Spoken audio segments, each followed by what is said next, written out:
दोस्तों नमस्कार। जी हाँ दोस्तों, आज का दिन स्पेशल है क्योंकि आज राइट टू प्रॉपर्टी पे सुप्रीम कोर्ट का ऐतिहासिक फैसला आया है। दोस्तों इस फैसला जो आया है, मेरे लिहाज से जितने भी अब तक फैसले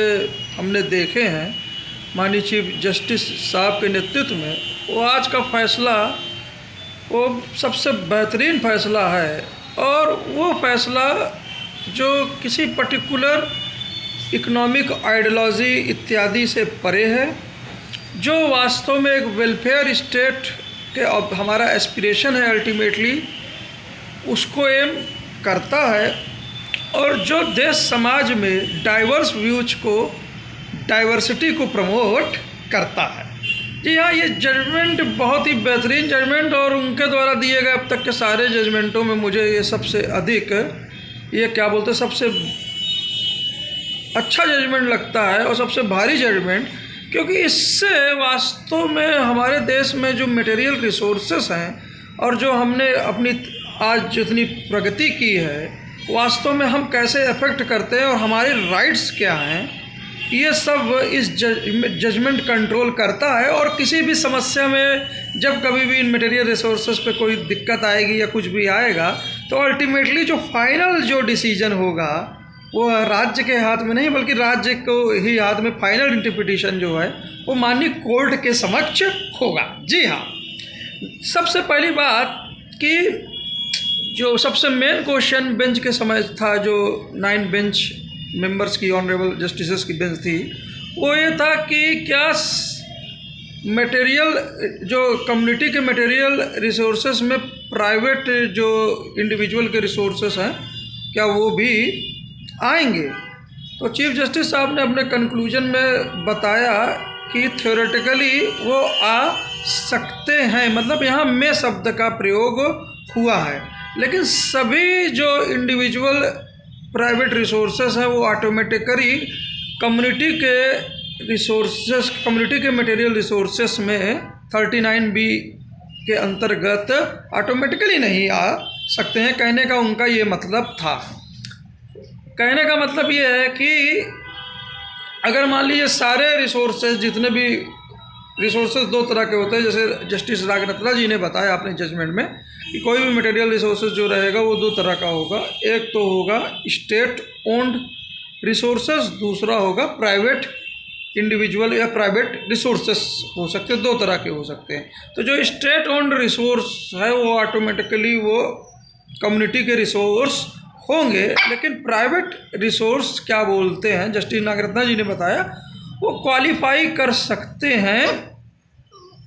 मटेरियल रिसोर्सेस, कम्युनिटी के मटेरियल रिसोर्सेस में, लेकिन वहाँ पे भी कुछ लिमिटेशंस हैं। जैसे पर्सनल जो इफ़ेक्ट्स हैं उससे रिलेटेड रिसोर्सेज, जैसे मूवेबल चीज़ें होती हैं, कपड़े हुए, घड़ी हुआ, फर्नीचर इत्यादि छोड़कर, लेकिन बाकी और भी चीज़ें जो मटेरियल रिसोर्स हैं वो क्वालिफाई कर सकते हैं कम्युनिटी के रिसोर्स में, लेकिन उसके लिए भी लीगल डिवाइसेस होती हैं। और वो लीगल डिवाइसेस जो 5 प्रमुख तरह के लीगल डिवाइसेस, केवल 5 एग्जॉस्टिव नहीं और भी हो सकती हैं, लेकिन जो 5 मुख्य हैं वो एक नेशनलाइजेशन का, दूसरा एक्विजिशन का, और तीसरा है कि अगर कोई लॉ ऑपरेट कर जाए या बन जाए तो स्टेट में प्रॉपर्टी चली जाए, वो तीसरा। चौथा आपका क्या बोलते हैं कि आप सरकार जो है स्वयं प्राइवेट इंडिविजुअल से वो मटेरियल रिसोर्स खरीद ले। 5वां कि अगर कोई इंडिविजुअल की प्राइवेट प्रॉपर्टी है वो स्वयं क्या बोलते हैं ट्रस्ट बना के या सरकार को या खुद दान में वो दे दे। तो इन 5 लीगल डिवाइसेस से वास्तव में कोई एक जो इंडिविजुअल प्राइवेट प्रॉपर्टी है वो कम्युनिटी के मटेरियल रिसोर्सेज में जा सकती है, लेकिन इसके पीछे भी 3 लीगल जो प्रोसेसेस होते हैं आमतौर पर, जो जस्टिस नागरत्ना जी ने इलॉबरेट किया, जो कि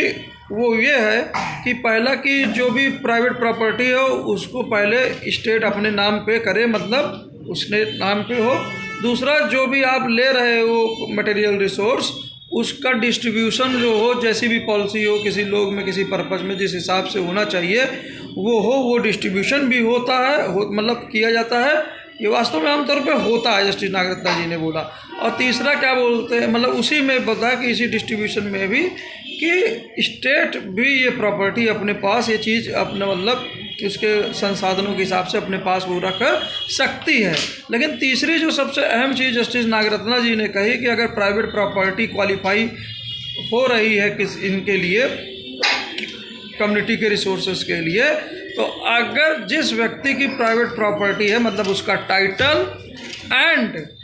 पोजेसन, अब यहाँ पोजेसन में थोड़ा सा थिंक करने वाली बात है, क्योंकि कभी कभी टाइटल दूसरे के पास होता है। बहुत सी ऐसी थर्ड पार्टी प्रॉपर्टी है, बड़ी बड़ी प्रॉपर्टीज़ भी हैं जहाँ टाइटल दूसरे के पास है और पोजेसन में बहुत सारे लोग होते हैं। तो जस्टिस नागरत्ना ने कहा कि टाइटल एंड पोजेसन जब पूरी तरह से लूज हो जाएगा तो उन प्राइवेट इंडिविजुअल्स को फेयर कंपनसेशन देना पड़ेगा। तो यहाँ पर इस जजमेंट पे एक जो यहाँ पे इलैबोरेशन किया जस्टिस नागरत्ना ने, वहाँ एक मतलब बहुत अच्छा व्यू आता है कि बहुत से लोग थर्ड पार्टी की प्रॉपर्टी में, वो गवर्नमेंट की प्रॉपर्टी नहीं है लेकिन वो इंडिविजुअल की प्रॉपर्टी है और बहुत से लोग उसमें रह रहे हैं। तो वहाँ पर अगर वो कम्युनिटी के लिए सरकार ले रही है, उसको क्वालिफाई कर रही है कुछ प्रोजेक्ट इत्यादि के लिए, तो वहाँ पर टाइटल तो देखेंगे ही देखेंगे, अब टाइटल का कोई है कि नहीं हुआ है, लेकिन पोजीशन भी जो इतने लोग हैं वहाँ डिपेंड है, उनको भी देखना हो सकता है। लेकिन अल्टीमेट जो डिसीजन होगा कि उनको राइट मिलेगा कि नहीं, क्या मिलेगा, क्या होगा उनका, उसके लिए भी वास्तव में चीफ जस्टिस साहब ने एक रास्ता खोल रखा है आज की जजमेंट से कि अल्टीमेटली कोई भी प्राइवेट प्रॉपर्टी है तो अगर वो मटेरियल रिसोर्सेज के, कम्युनिटी के मटेरियल रिसोर्सेज के लिए क्वालिफाई कर रही है, तो अल्टीमेटली जो डिसीजन होगा कि वो क्वालिफाई करेगी कि नहीं करेगी, वो माननीय एप्रोप्रिएट बेंच के सामने ही वो फैसला होगा। और उन्होंने कुछ मतलब क्राइटेरिया भी दिए हैं कि ऐसा नहीं कि आप कोई भी प्राइवेट प्रॉपर्टी जो है, चीफ जस्टिस साहब ने बोला कि आप क्या बोलते हैं कम्युनिटी का रिसोर्स मार के आप उसको, सरकार उसको अपने पास रख ले, भले ही कंपनसेशन की बात करे, वो दे इत्यादि कि जैसा कि प्रोसेस तहत कंपनसेशन दिया जाता है, लेकिन ऐसा नहीं कि सारी प्रॉपर्टी आप रख लें। वहाँ पे देखना पड़ेगा सबसे पहले कि प्रॉपर्टी का नेचर कैसा है और उसका इफ़ेक्ट क्या होगा। दूसरा जो उन्होंने क्राइटेरिया दिया कि प्रॉपर्टी का इफ़ेक्ट क्या होगा कम्युनिटी पे। तीसरा कि प्रॉपर्टी कैसी है, स्कार्सिटी की कैसी है, ऐसे एक आध क्राइटेरिया क्या बोलते हैं और उन्होंने बताए। तो यहाँ पे कभी कभी ऐसा होता है कि ऐसा नहीं कि सारी इंडिविजुअल प्रॉपर्टी, प्राइवेट प्रॉपर्टी ठीक है हम कंपनसेशन दे रहे हैं तो सब कुछ क्या बोलते हैं गवर्नमेंट में वेस्ट हो जाएगी, नहीं, वहाँ पे भी अल्टीमेट डिसीजन कोर्ट का होगा कि क्या चीज़ वास्तव में किसी प्राइवेट प्रॉपर्टी है वो क्वालिफाई करेगी मटेरियल रिसोर्सेज के। इसमें दूसरी तरफ समझिए कि सारी प्राइवेट प्रॉपर्टी, जिसमें थर्ड पार्टी वाली भी प्राइवेट प्रॉपर्टी है, जिसमें उस थर्ड पार्टी में बहुत से इंडिविजुअल, प्राइवेट इंडिविजुअल्स रह रहे हैं, भले ही टाइटल उनके नाम लो, लेकिन वो प्रॉपर्टी सरकार की नहीं, एक बहुत बड़ी आबादी उसमें भी है, मान लीजिए घर ही बना के रहे हैं, तो अल्टीमेटली यहाँ पर ये देखना पड़ेगा कि वास्तव में जो वो कम्युनिटी रिसोर्स के लिए जा रहा है तो वहाँ पर आपको कोर्ट, अल्टीमेट डिसीजन कोर्ट लेगी कि वास्तव में जो प्रोजेक्ट है या जो लोग डिस्टर्ब होंगे उनके राइट्स इत्यादि सब कैसे क्या होगा, ये वास्तव में कोर्ट डिसाइड करेगा। तो एक बहुत बड़ा क्या बोलते हैं मतलब दोनों तरफ रास्ता खोला है, राज्य के लिए भी कि प्राइवेट प्रॉपर्टी को आप एक्वायर कर सकते हो लेकिन बाउंडेशंस के साथ है। आप ऐसा नहीं कि आप अंधाधुंध वो कर सकते हो, कोई प्रोजेक्ट है, कुछ भी वर्क है तो वहाँ पे भी आप कर सकते हो प्राइवेट प्रॉपर्टी को, लेकिन सभी को नहीं कर सकते अंधाधुंध। और जो भी वहाँ पे लोगों के राइट्स हैं वो किस इस तरफ से उनको कंपनसेट होगा, तो ये रास्ता भी आज के जजमेंट से खुल गया है। और वास्तव में जो भी अफेक्टेड पार्टीज हैं वो वास्तव में कोर्ट के समक्ष यहाँ वहाँ पे जाएंगे और फाइनल डिसीजन कोर्ट का ही होगा। इस जजमेंट को दूसरी तरफ समझिएगा कि सारे प्राइवेट प्रॉपर्टी क्वालिफाई कर जाते कि वो कम्युनिटी में वो ऑटोमेटिकली हो जाएंगे, मैं शब्द का यूज हुआ है इसीलिए। अगर मान लीजिए सारी प्राइवेट प्रॉपर्टी, जैसा कि अब तक का पूरा चल रहा था इस जजमेंट के पहले कि कोई भी प्राइवेट प्रॉपर्टी कम्युनिटी में वो जा सकती है या क्वालिफाई कर जाएगी, तो अगर ऐसा होता तो भाई ये बताइए कि जैसे अभी 2024 में ही जो माननीय सुप्रीम कोर्ट की जो गाइडलाइंस आई है जी हाँ, जस्टिस PS नरसिम्हा और जस्टिस अरविंद कुमार जी की आई है कि कोई प्रोजेक्ट जाना है तो उसमें कुछ गाइडलाइंस बताई गई हैं कि वहाँ लोगों की सहमति चाहिए होती है। उनको पहली बात तो उनको नोटिस मिले, फिर उनको पूछा जाए, जैसे लैंड एक्विजिशन एक्ट के तहत पूछा जाता है कि उनकी सहमति है, कितने % लोगों की, इमरजेंसी क्लाज है कि नहीं है ना, और जो बहुत से ऐसे लोग हैं जो टाइटल ओनर नहीं है लेकिन लैंड पे डिपेंडेंट है, उनका क्या होगा, रिहेबिलिटेशन, रीसेटलमेंट। तो ये सब क्राइटेरिया सब गायब हो जाते हैं अगर कोई भी प्राइवेट प्रॉपर्टी क्या बोलते हैं अगर क्वालिफाई कर जाती कम्युनिटी रिसोर्सेस इत्यादि के नाम पर, तो फिर पूछने की ज़रूरत ही क्या पड़ती।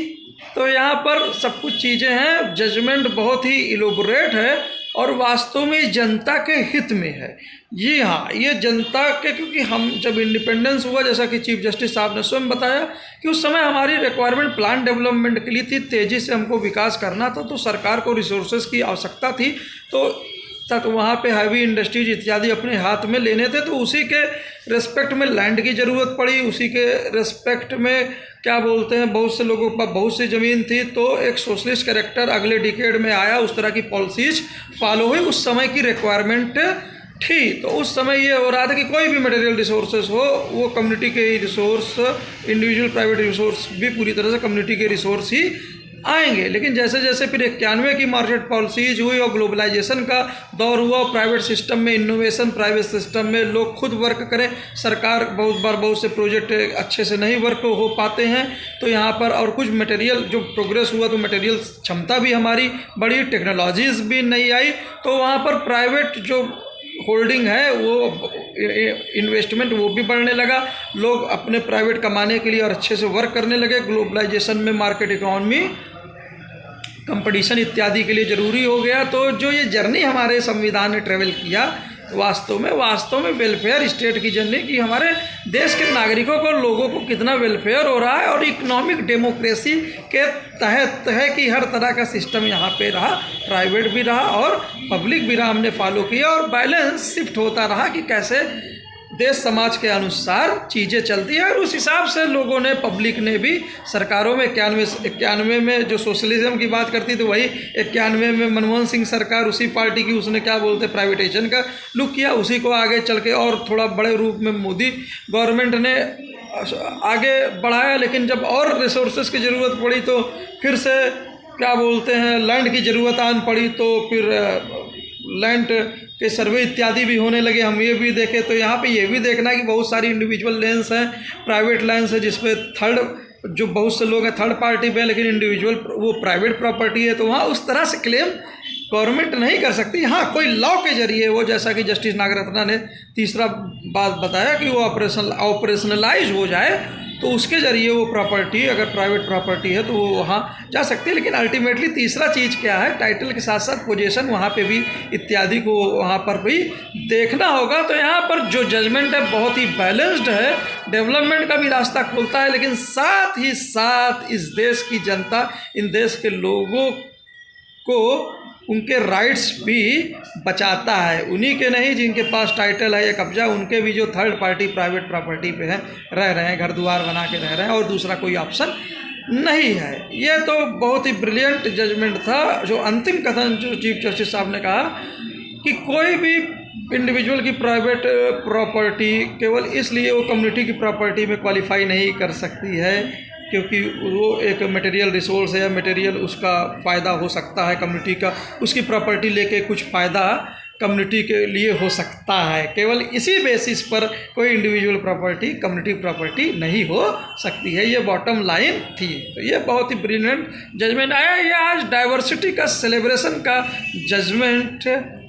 हम इसको आप देख सकते हैं। हमारा जो सोशलिज्म है वो यूएसएसआर वाला सोशलिज्म नहीं है, अंधा सोशलिज्म नहीं है, बल्कि मिक्स्ड इकनॉमी, और क्या बोलते हैं प्राइवेट भी ग्रो करें और गवर्नमेंट सेक्टर भी, और बैलेंस, जैसे जैसे लोग मजबूत हुए तो प्राइवेट सेक्टर बढ़ रहा है। लेकिन अल्टीमेटली ये भी देखना है, जैसा कि जस्टिस धुलिया ने कहा, इशारा किया कि डेमोक्रेसी और प्राइवेट लोगों में कंसंट्रेशन एक साथ नहीं चल सकते हैं। तो इस फैक्टर्स को भी कहीं ना कहीं आगे चल के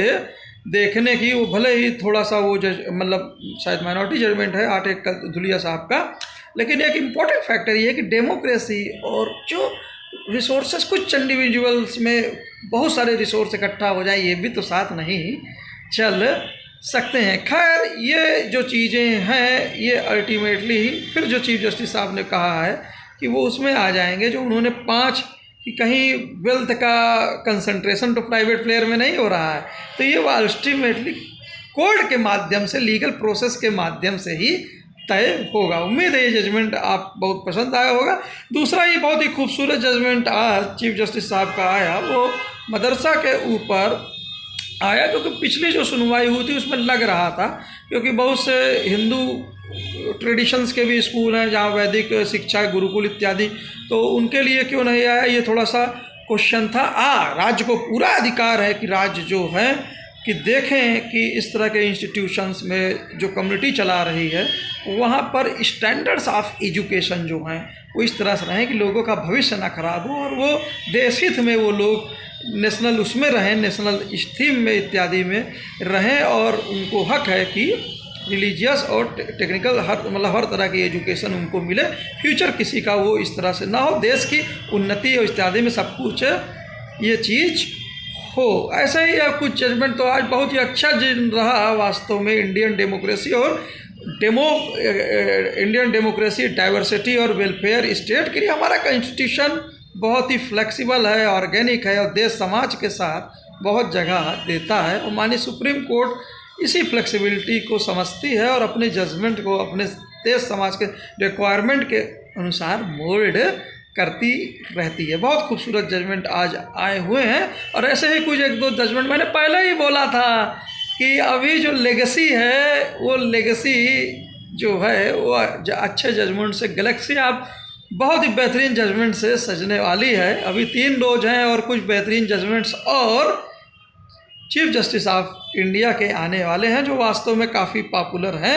हाँ, बहुत से जजमेंट्स में क्रिटिसिज्म है, क्रिटिकल है, और ये सब होना भी चाहिए, लेकिन रिव्यू है, क्यूरेटिव पिटीशन से, ये सब भी हैं, और हर चीज़ को नहीं आप सेटिस्फाई कर सकते हैं। कॉन्स्टिट्यूशनल लॉ इत्यादि को अपहोल्ड के साथ साथ इंटीग्रिटी और सॉवरेंटी को भी होल्ड करना ज़रूरी होता है। कहीं और कहीं चीज़ें जो होती हैं, समाज बहुत बड़ा है, कुछ दायरों को भी देखना